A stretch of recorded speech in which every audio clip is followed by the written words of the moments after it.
Setiap pengembangan teknologi pertanian, dalam hal ini teknologi peternakan tentang pengembangan sapi indukan unggul, tidak serta-merta masyarakat itu percaya. Makanya kita perlu membuat demplot pribadi sehingga mereka akan mengikuti. Dari hasil yang kita dapatkan mereka akan tertarik. Dari desa Badilip ini sudah ada beberapa yang mengikutinya. Sekarang mereka sudah mempunyai induk-induk yang unggul dari hasil IB.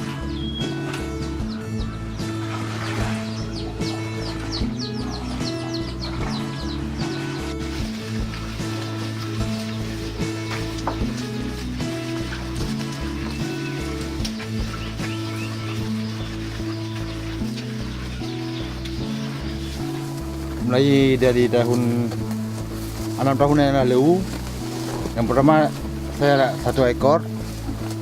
Dengan adanya usaha gini sudah menambah 8 ekor induk. Nah, alhamdulillah dengan gagasan Pak Uzir kami sudah ringan beban untuk memberi makan ternak sapi ini.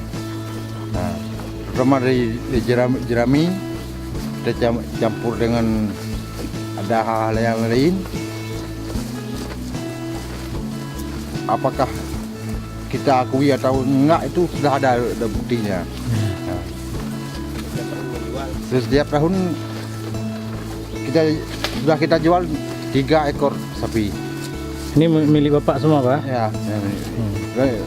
sudah milik kita ada sekarang. Ini perlu saya perkenalkan, ini salah satu jenis leguminosa namanya ini Indigofera. Karena ada berapa legum? Ada Indigofera seperti ini, ada lamtoro, kalau bahasa kita di kampung itu pete, ada gamal. Pokoknya kalau di sini pakarnya koleksi banyak sekali. Kalau saya sebutkan satu persatu, ada Indigofera, ada gamal, ada lamtoro. Kalau jenis rumputnya ada BH itu Bakaria omnicola, ada BD itu Bakaria decumbens, ada BM itu Bakaria mutica, ada Satria ya rumput ini yang halus ini, ada paspalum, ada rumput gajah, ada rumput odot, pokoknya banyak sekali yang mungkin nggak saya sebutkan satu persatu. Kalau ada yang mau ambil bibit untuk koleksi ataupun untuk ingin tahu tentang peternakan, mau koleksi, bisa datang kemari, kita diskusi, karena kita ingin juga berbagi ilmu supaya ini sama-sama petani ini makmur. Kami berusaha keras semampu tenaga, apakah saya sendiri di stand juga dinasnya, di samping saya dulu 20 tahun lalu saya sudah buat ini, bisa sinkron antara pemerintah Aceh Besar dengan saya pribadi sehingga sama-sama berkontribusi. Karena harapan kita mulai dari gubernur, bupati, kecil dan semuanya ingin berbagi tentang ilmu sehingga demi kemakmuran kita bersama.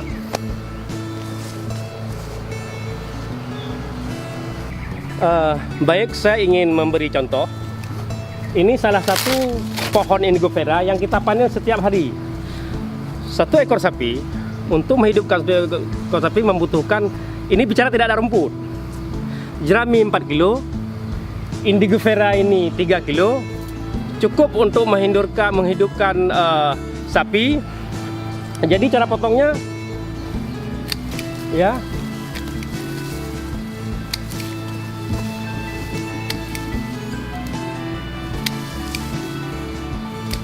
ya, bisa ditanam di mana saja. Jadi makanya simple sekali pelihara sapi itu. Makanya mari kita diskusi bersama.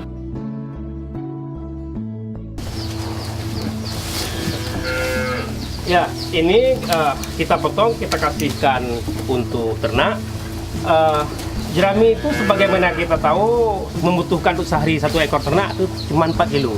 Kalau ini cukup 3 kilo 1 ternak. Sementara protein ini 30% nih. Sementara rumput yang paling bagus sama kita itu sekitar 8% protein. Artinya sangat tinggi protein. Tujuan ini adalah untuk menutupi nilai gizi pada jerami. Jerami itu kering. Jerami hanya proteinnya 3%. Artinya kalau kita kasih jerami kepada sapi, jangan lupa kasih air.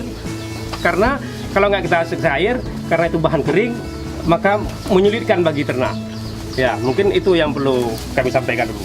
Ini kita lihat bersama nih, dan dia makan. Makan berebut mereka nih, karena enak sekali ini.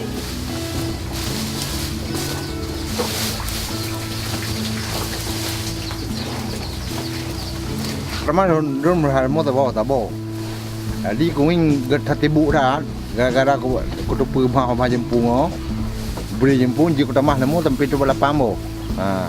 Jadi kuing ke ringan apa? Malah don punya kena kemugo, punya kena cara mugo punya kupu semua kerau apa tu mah berapa? Minum di cara berapa? Di kupu kena tu. Malu nawa macam tu bapa padi bina terdengar tu no. Lagi kan belum ekonomi tu. Nya mangat to mangat Pak dari Roji. Mangat heno ya kana Jeremy Pak. Ya. Jika pernah na ada kau hendak Nina lemo tu no go ada metu. Ya.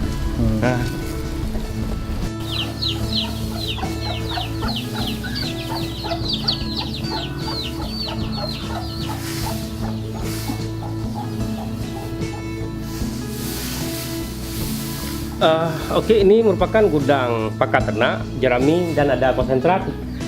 Yang perlu saya sampaikan bahwa saya mulai tahun 98 sudah memungut jerami. Jadi sampai sekarang tahun 2018 itu sudah hampir 20 tahun, hampir 20 tahun. Jadi pada awal pemula tahun 98 itu semua orang tuh membakar jerami. Karena saya adalah lulusan Senak Masare, sudah dibimbing dengan baik, maka saya coba di kampung. Jadi bahkan ada yang kampung bilang, apa sia-sia aja sekolah, masa jerami dikasih induk sapi, biasanya ke rumput. Tetapi itu tidak begitu kena kebris. Makanya ini kami adalah judul kami selalu kami ajarkan bahwa pemanfaatan limbah pertanian sebagai pakan ternak. Salah satunya jerami. Kalau di Sare itu ada jagung, kalau tempat lain ada yang lain. Jadi semua itu sumbernya lokal itu kita manfaatkan. Kalau kita membakar jerami, ini adalah bisa jadi daging untuk ternak. Dan efek yang perlu kita pahami bahwa dengan membakar jerami, apalagi di Blang Jarol samping jalan tuh sangat tidak nyaman tuh bagi transportasi itu. Gara-gara jerami asap di mana-mana dan segala macam. Kenapa tidak kita manfaatkan dengan baik untuk meringankan beban kita, dan ini bisa kita simpan berbulan-bulan untuk kita jadikan pakan ternak. Yang penting waktu disimpannya harus kering supaya dia tidak berjamur. Dan inilah contoh-contoh. Sekarang saya membeli satu L300 tuh 300.000. Kalau saya beli per kilo sekarang sama petani 500 rupiah. Artinya mereka juga punya untung, saya juga punya untung. Jadi saling memanfaatkan sehingga ada nilai tambah secara ekonomi pada petani. Seandainya setiap orang yang ada sawah dia melihara sapi setiap 1.000 meter, maka menghasilkan jerami sampai 400 kilo. Bisa kalikan sendiri. Artinya satu ekor sapi 3 kilo saya sampaikan tadi, atau 4 kilo. Jadi kita kali sendirilah. Artinya ini potensi yang sangat besar untuk Aceh besar dan Aceh pada umumnya.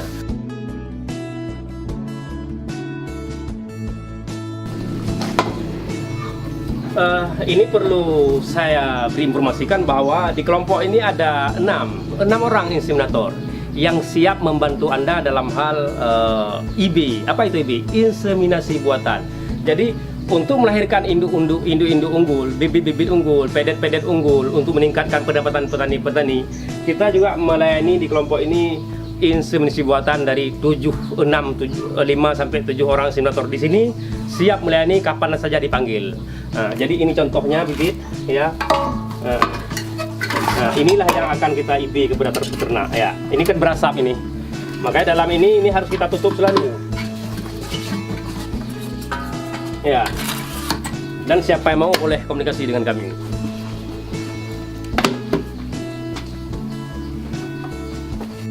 Makanya kalau kita ingin terus berubah, kita akan melakukan perubahan-perubahan dengan melihat contoh-contoh dari inovasi-inovasi yang kita lakukan itu jadi contoh terhadap orang lain. Makanya kita semua mulai daripada stakeholder, apakah di Dinas Pertanian Peternakan tingkat provinsi dan kabupaten kota, dan juga kepala desa, dan juga stakeholder di perdesaan tentang pengembangan peternakan ini, seluruh tokoh-tokoh harus bersatu padu, berdiskusi, bertatap muka, belajar, sama-sama belajar. Bukan artinya kita lebih pintar, tapi dengan berdiskusi maka kita akan mendapatkan hasil yang maksimal. Saran saya kepada semua itu, maka Mari kita duduk bersama, mari kita ikuti yang bagus-bagus. Mungkin ada masyarakat lain yang lebih bagus konsepnya, kita juga harus belajar dari mereka. Kita harus terbuka, berbagi ilmu. Dengan kita berbagi, kita akan mendapatkan hasil yang cukup maksimal untuk kita sendiri dan juga untuk masyarakat di sekitar. Kita jangan pelit tentang ilmu ini. Makanya saya sampaikan di sini, mari kita terbuka untuk berbagi. Mungkin ke depan harapan saya akan mengembangkan tentang inovasi-inovasi yang lain, termasuk biogas, kompos dan lain-lain. Mungkin itu dulu dari saya. Mungkin lain waktu kalau ada rekan-rekan yang ingin berdiskusi, bisalah kita duduk-duduk bersama, apakah di kebun, di santai, di warung kopi, di mana saja boleh. Terima kasih. Saya mengucap Assalamualaikum warahmatullahi wabarakatuh.